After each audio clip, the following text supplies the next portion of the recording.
જય હનુમાન દાદા। આજે આપણે નવા બ્લોગની શરૂઆત કરી છે અને આજે આપણે જઈએ છીએ લેપાક્ષી ટેમ્પલ, જે બેંગ્લોરથી 170-80 કિલોમીટર દૂર છે અને આપણે ઘરેથી ત્યારે નીકળી ગયા છીએ। ધીમે ધીમે આપણે ગાડી ચલાવી રહ્યા છીએ અને આ રોડ ઉપર આવો બધો નજારો આવતો હોય છે, જે હું તમને બતાવવાનો ટ્રાય કરીશ અને આ શહેરને એક્સપ્લોર કરીશ મારી રીતે, જેટલું મારાથી થશે એવું હું કરીશ। અને મારો આ પહેલો બ્લોગ છે ને હું શીખું છું। અને રોડ ઉપર આ રેલગાડીના પૈડા નીકળ્યા છે। રેલગાડીના પૈડા આખા ઇન્ડિયામાં મારા જાણકારી મુજબ બેંગ્લોરમાં બને છે। ત્યાર પછી આપણે ધીમે ધીમે જતા હોય છે રોડ ઉપર। થોડાક આપણે ચાલ્યા 2 કલાક જેવું થઈ ગયું હતું, તો થોડીક ભૂખ લાગી હતી। તો રોબિનભાઈ કે હાલો આપણે ખાવા બેસી જઈએ એમ પપ્પા। તો અમે જમવા જતા હતા, સારી એવી હોટલ ભાળી ગયા, તો ત્યાં રોકાઈ ગયા। પછી અમે જમવાનું પહેલાં મેનુ જોયું, હોટલ જોઈ।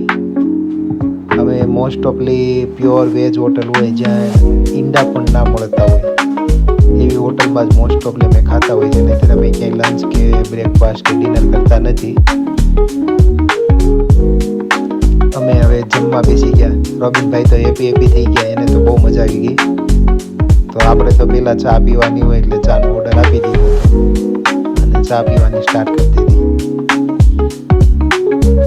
પછી બીજો બધો પણ ઓર્ડર આપ્યો હતો, તો બધો ખાવા માંડ્યા હતા। રોબિનભાઈને તો ફેવરિટ કે જ્યારે હોય ત્યારે ડેડી વોટરમેલન જ્યુસ પીવું છે, એટલે રોબિનભાઈ માટે તો વોટરમેલન જ્યુસ અમારે કમ્પલસરી હોય। એને એની મમ્મી પીવા મળી હતી અને રોબિનભાઈને ખૂબ મજા આવતી હતી। રોબિનભાઈ પણ એન્જોય કરતા હતા।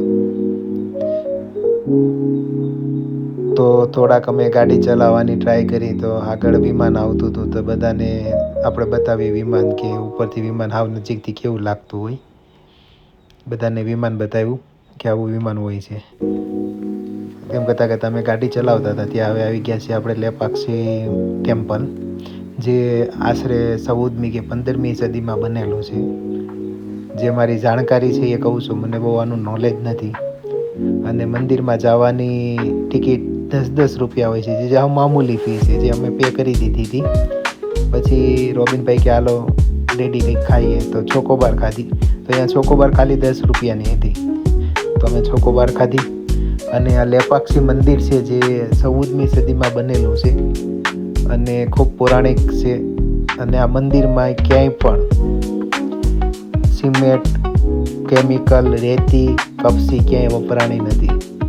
અને હિસ્ટ્રિકલ પેલેસમાં કદાચ આવતું હશે, મને બહુ ખ્યાલ નથી। અમે ધીમે ધીમે જ આગળ વધતા ગયા મંદિરની તરફ।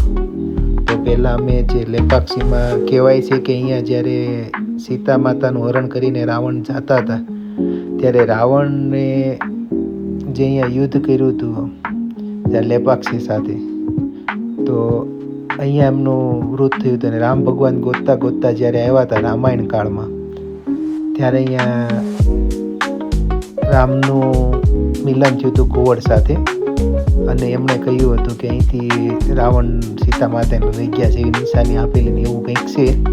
મને બહુ પાકો આઈડિયા નથી, મારી રીતે હું તમને કહું છું, મને જેટલું નોલેજ હતું અને મેં જાણ્યું એટલું હું તમને જણાવું છું।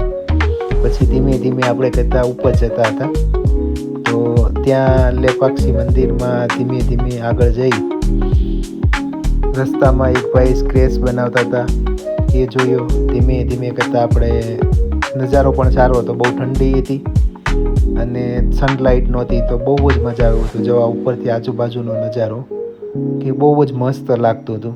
અને બધા લોકો બધાની રીતે જેમને જેમ અનુકૂળ આવે એમ, કોઈ ફોટોગ્રાફી કરતા હતા, કોઈ વિડીયોગ્રાફી કરતા હતા। આ લેપાક્ષી છે। અત્યારે અહીંયાના કલેક્ટરે ત્યાં જવાની મનાઈ કરી દીધી છે સેફટીના હિસાબે, પણ બાજુમાં જે છે ત્યાં જવા દે છે, તો લોકો અહીંયા બધા આવતા હોય છે અને અહીંયા બધા ફોટોગ્રાફી કરતા હોય છે અને યાદગારી બધાની રીતે લઈ જતા હોય છે, જેને જેવી લાગે સારી લાગે એ રીતે ઉતારતા હોય છે। અમને આવી રીતના આવડતું હતું એટલે અમે આટલું કર્યું। પણ જીવનમાં લોકો ફરવા જજો, ફરવાની બહુ મજા હોય છે। આનંદ લેતા રહેવું. લેપાક્ષી મંદિર આવું હોય છે. પછી અમે નીચે ઉતરતા હતા ત્યાં સ્ક્રેચ બનાવતા હતા. 300 રૂપિયા ફી હતી. તો મેં કીધું લે હું બનાવી લઉં. હું બેસી ગયો. તો અંકલે ઓનલી 15 મિનિટના સમયગાળામાં આ ક્રેશ બનાવી દીધું હતું.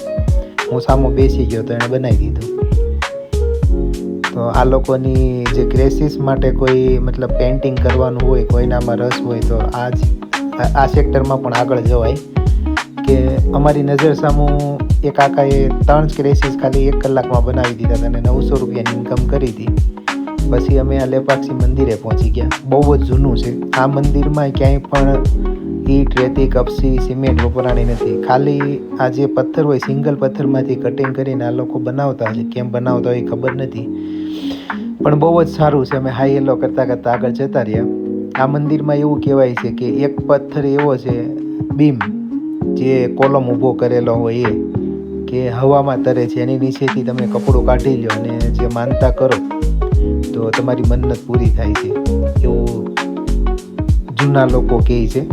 અને આખા મંદિરમાં કલાકૃતિ બહુ જ છે. અને આ બધું સિંગલ પથ્થરમાં જ એ લોકોએ કંડાળેલું હોય છે કે આ એક જ પથ્થરમાં લોકો કેવી કલાકૃતિ કરતા હોય છે, એ જોવા જેવું છે. 14મી સદીનું છે છતાં પણ આજે અડીખમ ઊભું છે. અને સાઉથમાં તમે ક્યાંય પણ આવો તો આવા બધા મંદિર, હિસ્ટ્રિકલ પેલેસ બહુ જ બધા જોવા મળતા હોય છે. આવું બધું જોઈને આપણને બહુ જ આનંદ થતો હોય છે અને કુતૂહલ પણ થતું હોય છે કે આ બધું કઈ રીતે પોસિબલ થતું છે. કે એ સમયમાં આટલી બધી સાધન સામગ્રી, ટેકનોલોજી નહોતી, છતાં પણ આવા મંદિરો, કિલ્લાઓ જે અડીખમ ઊભા હોય, એક કુતૂહલ તમને જગાવે. અને આની હિસ્ટ્રી પણ હોય છે કે હું તો સજેસ્ટ કરું છું કે તમે ક્યાંય પણ આવા હિસ્ટ્રિકલ પેલેસમાં જાઓ તો ગાઈડ કરી લેજો. કે ગાઈડ કરો તો જેનાથી તમને કોઈ પણ જગ્યાએ તમે જાઓ તો એની ઝીણામાં ઝીણી તમને માહિતી મળતી હોય છે. અને આ બધું બહુ જ જુઓ, આ એક જ પથ્થરમાં કંડાળેલું છે. આવી તો આ મંદિરમાં બહુ જ બધી મૂર્તિઓ હતી. આપણને તો કંઈના નામયના વિશ્વામિત્ર અને સાંદીપની એવા બધા ઋષિઓ છે. અને એ ઋષિઓ અહીંયા રહેલા છે એવું જાણકારો કહે છે. અને આ બધી મૂર્તિઓ જે હોય છે જે એક જ પથ્થરમાંથી કંડારેલી હોય છે. અને આ 2-3 એંગલેથી જોવાતી હોય છે.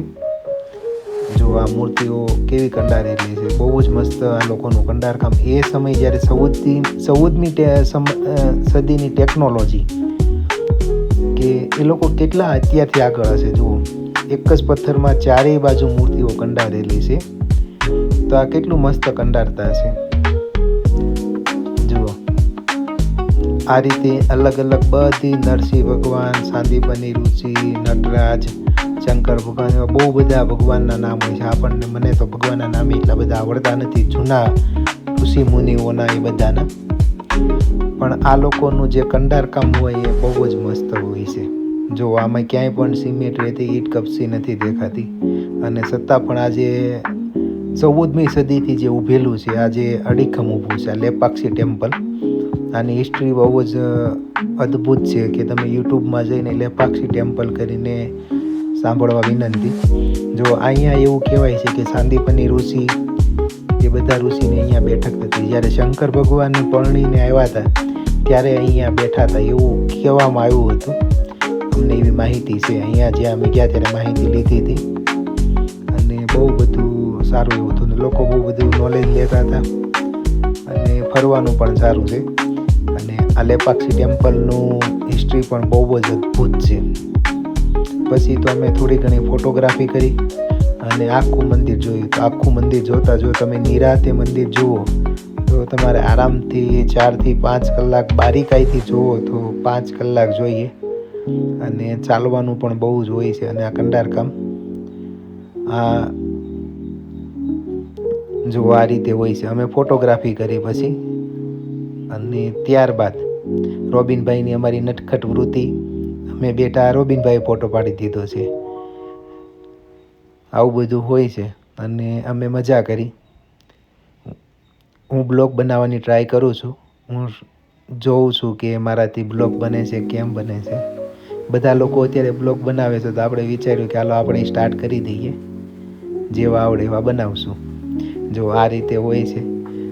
આ ગણપતિ બાપા છે. પછી આ જે તે સમયમાં બનાવેલું છે.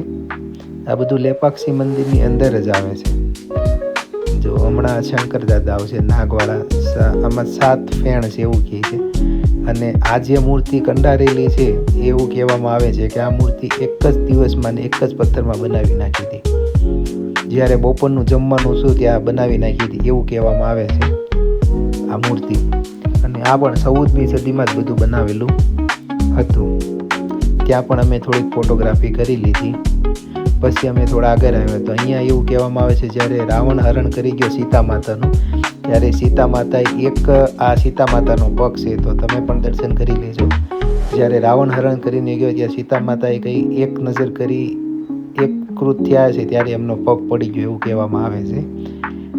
વીરભદ્ર મંદિર કહેવામાં પણ આવે છે. અને આ બુલ ટેમ્પલ છે. આવું બધું અમે એન્જોય કરતાં અમારી આજની વિઝિટ પૂરી થઈ ગઈ. પછી અમે અહીંથી ઘર બાજુ જતા હતા તો આ એનો એક્ઝિટનો ગેટ આવ્યો. આ લેપાક્ષી ટેમ્પલનો એક્ઝિટનો ગેટ છે. એમ કરતાં અમે ધીમે ધીમે ઘર બાજુ ગયા. ત્યાં સાંજ પડી ગઈ. આવજો, ટાટા, જય હનુમાન દાદા. હવે નેક્સ્ટ બ્લોગ અમે ક્યાંક જશું ત્યાં બનાવશું અને અમારા બ્લોગ આવતા રહેશે. સપોર્ટ કરતા રહેજો.